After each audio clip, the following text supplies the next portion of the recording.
So we have a question here. F of x, function of x is equal to 3x minus 2 and g of x 2x minus 18, where h of x is equals to f of x plus g of x. So what will be the answer for h of 9? So we just need to add these two functions and then put the value 9. So that's so to add these two, we are just going to add 3x minus 2 plus 2x minus 18. It will be 5x.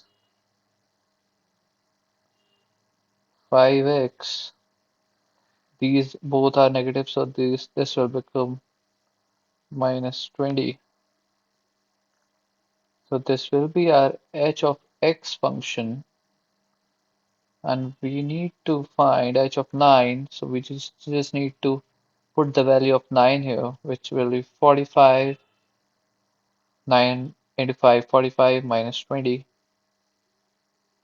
which which which will be equal to 25. So yeah, that's a very easy question. You can solve it. If you have any doubts, you can ask. And for one-on-one tutoring, you can just mail me. Thank you.